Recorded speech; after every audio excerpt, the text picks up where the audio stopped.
AP శాంతి భద్రతల విషయంలో రాజీ పడేది లేదన్నారు మంత్రి అనిత. మహిళల భద్రతకు ప్రాధాన్యం ఇస్తామన్నారు. వైసీపీ హయాంలో జరిగిన అరాచకాలను పునరావృతం కాకుండా కఠిన చర్యలు తీసుకుంటామన్నారు మంత్రి అనిత.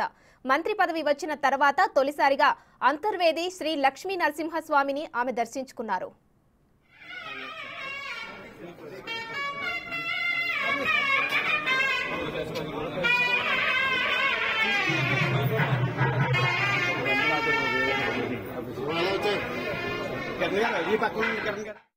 ఇష్టదైవం అంతర్వేది లక్ష్మీ నరసింహస్వామిని దర్శించుకోవడానికి రావడం జరిగింది. నేను ఎన్నికల ప్రచారం కూడా స్టార్ట్ చేసేటప్పుడు కూడా అంతర్వేది వచ్చి లక్ష్మీ నరసింహస్వామిని దర్శించుకొని ఆ తర్వాత ఎన్నికల ప్రచారం కూడా స్టార్ట్ చేయడం జరిగింది. అందులో భాగంగానే గెలిచిన తర్వాత వద్దామని నేను ఇక్కడికి అనుకున్నాను.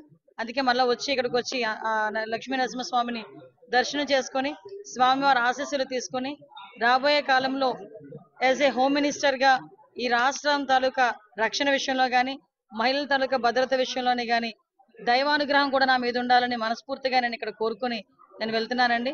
ఏదైతే చంద్రబాబు నాయుడు గారికి, పవన్ కళ్యాణ్ గారికి, మోడీ గారికి కూడా మంచి ధైర్యాన్ని, అదేవిధంగా అభివృద్ధి పదంలో ముందుకు నడిపించే విధంగా సహాయ తోడ్పాట్లు అందించమని నేను కోరుకోవడం జరిగింది. నాకు ఒక్కొక్కసారి అనిపిస్తుంటది, అమలాపురం ఒకసారి ఒక అమ్మాయి సూసైడ్ చేసుకుంటే ఇక్కడికి వచ్చి వాళ్ళ ఇంటిని కూడా పరామర్శించడం జరిగింది. అలాంటి సంఘటనలు తిరిగి పునరావృతం కాకుండా ఉండేటట్టుగా పోలీస్ డిపార్ట్మెంట్ వాళ్ళతో కూర్చుని రివ్యూ చేసుకుని డెఫినెట్ గా మేమందరం కూడా ఒక పక్క ప్రణాళికతో ముందుకెళ్తాం.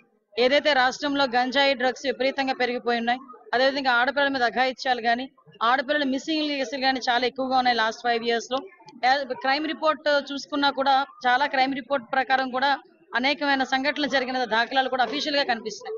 వీటన్నిటినీ కూడా ఓవర్కమ్ చేయడమే కాకుండా ఈ రాష్ట్రంలో ఉన్న మహిళలకే కాదు సామాన్య ప్రజలకి కూడా వాళ్ళ తాలూకా భద్రత, వాళ్ళ ఆస్తుల తాలూకా భద్రత అన్ని కూడా మేము చూసుకోవాల్సిన అవసరం ఉంది. కాబట్టి దీని మీద పోలీస్ డిపార్ట్మెంట్ వాళ్ళతో మేమందరం కూడా మాట్లాడుకొని తగిన నిర్ణయాలు తీసుకొని యాజ్ ఎర్లీ యాజ్ పాసిబుల్ ప్రజలందరికీ ముందుకు తీసుకుంటాం.